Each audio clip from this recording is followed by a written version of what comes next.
আসসালামু আলাইকুম প্রিয় দর্শক, 21শে ফেব্রুয়ারি আজ 21শে ফেব্রুয়ারিতে আমাদের দেশে, সারা দেশেই ভাষা শহীদদের স্মরণে শহীদ মিনারে সকালে পুষ্পস্তবক অর্পণ করা হয় এবং 21-এর যে সে বিখ্যাত গান, যে আমার ভাইয়ের রক্তে রাঙানো, সেটা গাওয়া হয়। এটা একটা শ্রদ্ধা। আমাদের এই দেশের স্বাধিকারের যে আন্দোলন, সে আন্দোলনের শুরু কিন্তু হয়েছিল 52 সেই ভাষা আন্দোলনের মাধ্যমে।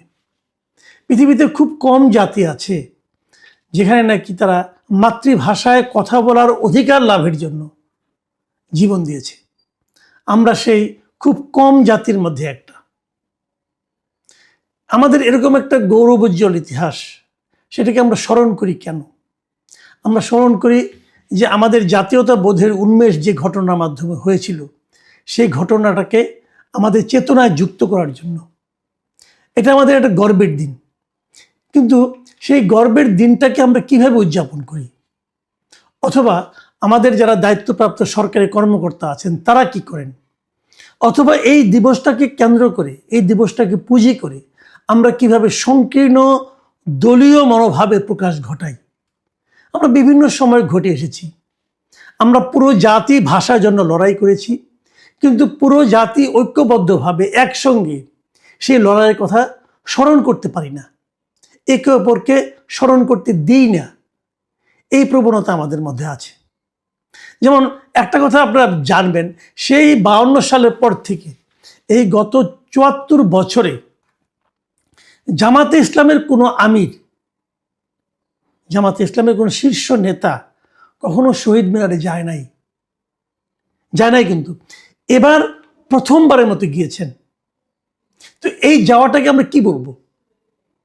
যখন আমাদের একজন লোক গেলেন, যাওয়ার পর আমরা কি বলবো আপনারা এত বছর কেন এলেন না? এটা কি প্রশ্ন? নাকি এবার যে গেলেন এটাকে আমরা প্রশংসা করব যে আপনারা এসেছেন, আমরা খুশি হয়েছি, এই আশাটা যেন অব্যাহত থাকে। দুটো ভার্সন কিন্তু। এত বছর তারা কেন আসেননি, এটা যেমন একটা প্রশ্ন। এখন তারা এসেছেন, এটা কি একটা প্রাপ্তি নয়? দুভাবেই বিবেচনা করা যায়। এবার জামাতে ইসলামের আমির ডক্টর শফিকুর রহমান, উনি শহীদ মিনারে গিয়েছেন, পুষ্পস্তবক অর্পণ করেছেন। ওনার সঙ্গে ওনার দলে যারা সংসদ সদস্য ছিল তারা ছিলেন, ওনাদের জোটের যারা ছিলেন এনসিপির সংসদ সদস্য তারাও ছিলেন, সবাই মিলে ফুল দিয়েছেন। সেখানে প্রশ্ন করা হয়েছে যে আপনি এবার কেন আসলেন? ভালো, প্রশ্নটা হতেই পারে, এটা সাংবাদিকের একটা প্রশ্ন হতে পারে, কোনো সমস্যা নেই। জবাবে উনি যেটা বলেছেন সেটা হলো এরকম যে রাষ্ট্রীয় আচার হিসেবে এটা আমার দায়িত্ব, বিরোধী দলীয় নেতা হিসেবে সঙ্গীদের নিয়ে আমাকে আসতে হবে, তাই এসেছি।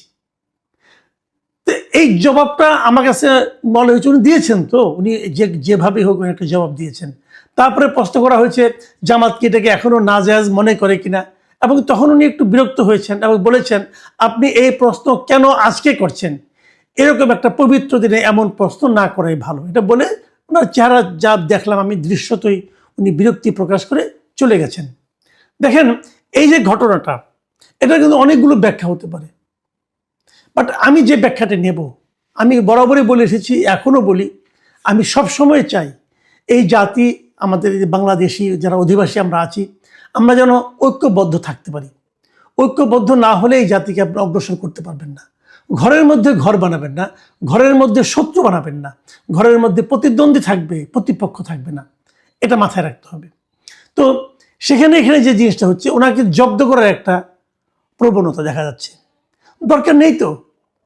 অনেকে বলছেন আমরা জামাতকে বিশ্বাস করি না, করবেন না, বিশ্বাস করতে বলে নাই তো কেউ, বলে নাই তো। আপনি আপনার নেতাকে বিশ্বাস করেন, কোনো সমস্যা নাই, কিন্তু ওনারা যে কাজটা এত বছর করেন নাই, ওটা যদি এখন ওনারা করতে শুরু করেন, সমস্যাটা কোথায়? বরং এটাকে এনকারেজ করেন, তাহলে তো হয়ে যায়। যাই হোক, এটা আমার ব্যক্তিগত মত। এটাকে অনেকে দুঃখিত হতে পারেন, বিরক্ত হতে পারেন, হন, কোনো সমস্যা নাই। বাট আমি যেভাবে মনে করি, আমি সেই ব্যাখ্যাটা করলাম। আমি আজকে এই 21শে ফেব্রুয়ারি নিয়ে আমি কয়েকটা ঘটনার কথা উল্লেখ করব। যেমন ধরেন, এইটা হলো একটা ঘটনা। দ্বিতীয় যে ঘটনাটার কথা আমি বলবো, সেটা খুবই ভয়ঙ্কর ঘটনা। এটা হয়েছে ব্রাহ্মণবাড়িয়া 2, যে সরাইল, আশুগঞ্জ ও বিজয়নগর আংশিক এলাকা নিয়ে। এই যে সংসদীয় আসন আছে, এই সংসদীয় আসনের সংসদ সদস্য নির্বাচিত হয়েছেন ব্যারিস্টার রুমিন ফারহানা। উনি একসময় বিএনপির সঙ্গে ছিলেন, এবার তাকে বিএনপি নমিনেশন দেয়নি, উনি স্বতন্ত্রভাবে ইলেকশন করেছেন এবং বিশাল জয় পেয়েছেন। সেই রুমিন ফারহানা উনি গিয়েছিলেন সরাইল উপজেলার যে সদরে যে কেন্দ্রীয় শহীদ মিনার আছে সেখানে রাত 12:01 ফুল দিতে। নর্মালি এটাই হয় যে একটা এরকম একটা উপজেলায় ওই এলাকায় যিনি সংসদ সদস্য তিনি সবচেয়ে আগে ফুল দিবেন। ঢাকায় যেমন কেন্দ্রীয় শহীদ মিনারে যেমন রাষ্ট্রপতি এবং প্রধানমন্ত্রী ওনারা আগে সবার আগে ফুল দেন, ওখানেও কিন্তু সংসদ সদস্য সবচেয়ে আগে দেওয়ার কথা। উনি গিয়েছিলেন, উনি একটু আগিয়ে গিয়েছিলেন, কিন্তু যখন উনি ফুল দিতে যাবেন তখন ওনাকে দিতে দেওয়া হয়নি। ওখানে হট্টগোল পাকানো হয়েছে। কারা করেছেন? বিএনপির কতিপয় লোক, বিএনপির একজন নেতা, তার নেতৃত্বে বেশ কিছু লোক, তারা এখানে ওনাকে দিতে দেয়নি। কিছুটা শরীরে ধাক্কাধাক্কি করেছে, গায়ে হাত দিয়েছে বলে শুনেছি, আমি জানি না। কিন্তু এই যে এভাবে দিতে দেওয়া হলো না কেন? উনি এখানকার সংসদ সদস্য, আপনার পছন্দ হোক বা না হোক, উনি তো সংসদ সদস্য, তাই না? ওনার গায়ে আপনি হাত দিলেন কেন? অথবা ওনাকে আপনি দিতে দিলেন না কেন? অথবা ওনার তৈরি করে নিয়ে আসা পুষ্পস্তকে আপনি ছিঁড়ে ফেললেন কেন? বিএনপি ছেলেরাই করেছে। এটাকে বিএনপি কীভাবে ডিফেন্ড করবে? দেখুন, একটা কথা বলি, রুমিন ফারহানাকে কিন্তু কেবল সংসদ সদস্য ভাবলেই চলবে না। রুমিন ফারহানার বাড়ি ওখানে ব্রাহ্মণবাড়িয়া। ওনার পিতা হলো এমন একজন ব্যক্তি যিনি নাকি ভাষা আন্দোলনের সঙ্গে সরাসরি জড়িত। যে দু একজনের নাম আপনি উচ্চারণ করতে পারবেন, তার মধ্যে রুমিন ফারহানার পিতা একজন। রুমিন ফারহানার পিতা মিস্টার অলি আহাদ, উনি ভাষা আন্দোলনের সরাসরি সম্পৃক্ত ব্যক্তিদের একজন। মানে তখনও আমাদের পরবর্তী সময় যারা বড় বড় নেতা হয়েছেন এরা অনেকেই তখন কিন্তু এই আন্দোলনে সেরকম ভূমিকা রাখতে পারেননি, যেমনটি অলি আহাদ রেখেছিলেন। সেই অলি আহাদের কন্যা, একমাত্র সন্তান, তাকে আপনি অপমান করলেন। মানে আপনারা কি ভাই, আপনারা কি মানে বিএনপি না করলে কি কেউ মানে ভাষা আন্দোলনের ওখানে শ্রদ্ধা জানাতে পারবে না? বিএনপি না করলে কি অলি আহাদের যে আপনার যে মানে অবদান সেটা মিথ্যা হয়ে যাবে? বিএনপি না করলে কি এমপি সাহেব ওখানে গুরুত্ব পাবে না? আমি বিএনপির কেন্দ্রীয় নেতৃত্বকে বলবো, এই ঘটনার সঙ্গে যারা দায়ী তাদের বিরুদ্ধে আপনারা যদি দৃষ্টান্তমূলক শাস্তি দিতে না পারেন তাদের বিরুদ্ধে, তাহলে কিন্তু আপনার অন্যান্য উপজেলায়, অন্যান্য প্রান্তিক এলাকায় কিন্তু আপনাদের লোকজন এগুলো শুরু করবে এবং এটা অন্যায় হবে এবং এই অন্যায়ের সঙ্গে পুরো বিএনপির নাম জড়িয়ে যাবে। আমি অপেক্ষা করতে চাই বিএনপি তার ব্রাহ্মণবাড়িয়ার এই উচ্ছৃঙ্খল নেতাকর্মীদের বিরুদ্ধে কী ব্যবস্থা নেয়। আমি তৃতীয় আরেকটা ঘটনা বলি, একটা প্রত্যন্ত অঞ্চলের কাহিনী বলি। লালমনিরহাট, এখান থেকে কিছু লোক আজকে সকালেও আমাকে ফোন দিয়েছিলেন এবং তারা যেটা বলেছেন যে লালমনিরহাটে যে মানে আপনার মানে 21শে ফেব্রুয়ারি উদযাপনের যে কর্মসূচি ছিল সেটা অদ্ভুত কর্মসূচি ছিল। সকালে ওখানে ফুল দিতে যে ওখানে মানে প্রশাসনের যে গা ছাড়া ভাব, এটা বিভিন্নভাবে প্রকাশিত হয়েছিল। ওখানে একটা মাইক ছিল, কিন্তু মাইকের পেছনে কেউ ছিল না, মানে মাইক দিয়ে কোনো শব্দ বের হয়নি। ওখানে কোনো শহীদের মানে ভাষা আন্দোলনের যে গান, সে গান একবারের জন্য বাজেনি, অন্ততপক্ষে সকাল পর্যন্ত বাজেনি।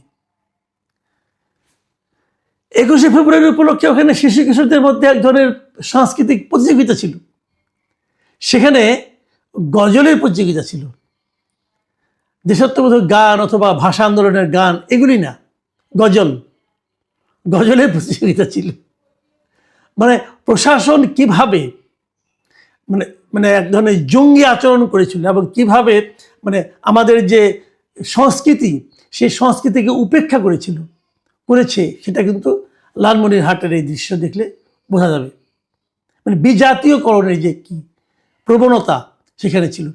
বিজাতীয়করণের আরেকটা প্রবণতার কথা বলে আজকে আলোচনা শেষ করব। এই বিজাতীয়করণের প্রবণতাটা কোথেকে আসছে বলি আপনাকে।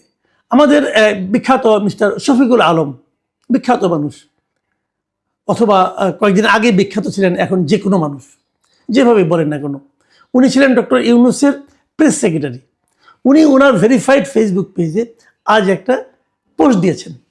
সেই পোস্টটা আবার আমাদের এটা বাংলা ভাষা নিয়ে ওনার পোস্ট, বাংলা ভাষার এই পোস্ট উনি আবার ইংরেজিতে লিখেছেন। বাঙালির ছেলে ইংরেজি ভালো বলেন, অথবা বাংলা লিখতে একটু লজ্জা পান বোধ হয়, যে কারণে 21শে ফেব্রুয়ারিতে উনি ইংরেজিতে একটা পোস্ট দিয়েছেন। সেই পোস্টটা কি, সেই পোস্টটা আবার বাংলা ভাষা নিয়ে। আচ্ছা, উনি লিখেছেন ইনসাফ is a beautiful Bangla word, মানে ইনসাফ একটা চমৎকার বাংলা শব্দ। ইনসাফ কোথায় পাইছে আল্লাহ জানে, ইনসাফ কি হয়ে বাংলা শব্দ হয় এটা উনি ছাড়া কেউ জানে না। সো ইজ ইনকিলাব, ইনকিলাবেরও কি বাংলা শব্দ। সো আর ফয়সালা, আজাদি, জিন্দাবাদ অ্যান্ড আওয়ামী অ্যান্ড লীগ, মানে এই যে ফয়সালা, আজাদি, জিন্দাবাদ, আওয়ামী এবং লীগ এই সবগুলি বাংলা শব্দ। So is C dot dot লিংপং, মানে চ লিংপং, মানে চ দিয়া ডট ডট, মানে বুঝতে পারছেন, বাকিটুকু আপনি মিলিয়ে নেন। এই এই চু লিংপং এটাও নাকি একটা চমৎকার বাংলা শব্দ।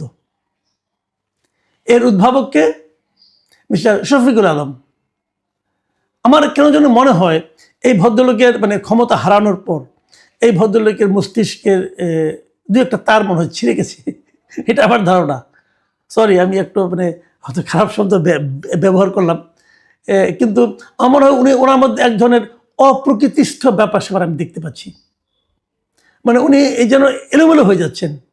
ভাই, আপনি যে শব্দগুলি বললেন, অনেক বিদেশি শব্দই আমাদের এখানে বাংলা ভাষায় কিন্তু আত্মীকরণ হয়েছে, বাংলা ভাষায় প্রচলিত হয়ে গেছে। কিন্তু যতই হোক না কেন, আমরা যতই প্রচলিত হোক না কেন, এগুলো শব্দগুলো বাংলা শব্দ নয়।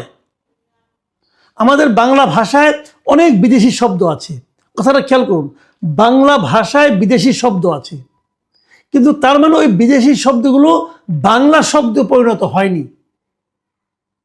এই জিনিসটা বুঝতে হলে কিঞ্চিত লেখাপড়া করতে হবে। তো আমাদের শফিকুল সাহেব সেটু করবেন কিনা, করেছেন কিনা, করার ধৈর্য আছে কিনা আমি জানি না, তবে আমরা একটু পড়াশোনা করেন ভাই। প্রত্যেকটা ভাষায়, পৃথিবীর প্রত্যেকটা ভাষায় বিদেশি শব্দের মিশ্রণ থাকে, বিদেশি শব্দ সেখানে যুক্ত হয়, সেটা ভাষায় যুক্ত হয়, কিন্তু তার মানে ওই শব্দটা ওই ভাষা হয়ে যায় না। আমাদের বাংলা ভাষায় অনেক বিদেশি শব্দ আছে, কিন্তু তার মানে সেগুলো বিদেশি শব্দ হিসেবে থাকে এবং আমরা ভাষায় ব্যবহার করি, কিন্তু সেগুলো বাংলা শব্দ হয়ে যায় না। তো আর তাছাড়া সর্বশেষ যেটা বললেন আপনি, ওই যে চু ডট ডট লিংপং, ওটা কোনো শব্দই না, ওটা একটা গালি, ওটা একটা গালি, অশ্লীলতম গালি। যে অশ্লীলতম গালিকে আপনারা আপনাদের শাসন আমলে আপনারা অহরহ যাত্রার সম্পর্কে ব্যবহার করতেন, কিন্তু ওটা নিয়ে ওটাকে বাংলা ভাষার শব্দ হিসেবে যুক্ত করার যে প্রচেষ্টা আপনি চালাচ্ছেন মিস্টার সাবেক প্রেস সেক্রেটারি, এটা আপনাকে সম্মানিত করবে না। লোকে এখন আপনার নামের আগে অলরেডি একটা শব্দ ব্যবহার করে, একটা বিশেষণ ব্যবহার করে, এখন নতুন একটা বিশেষণ কিন্তু লোকে পেয়ে যাবে। যা হোক, আমি মনে করি এই ধরনের প্রবণতা, এই ধরনের প্রচেষ্টা আগামীতে যত কম দেখব আমরা, তত আমরা নিজেদেরকে ভাগ্যবান মনে করব। কিন্তু এ ধরনের লোক তো সমাজে থাকবে, তারা নানা ধরনের অপচেষ্টা চালিয়েই যাবে, কি আর করা।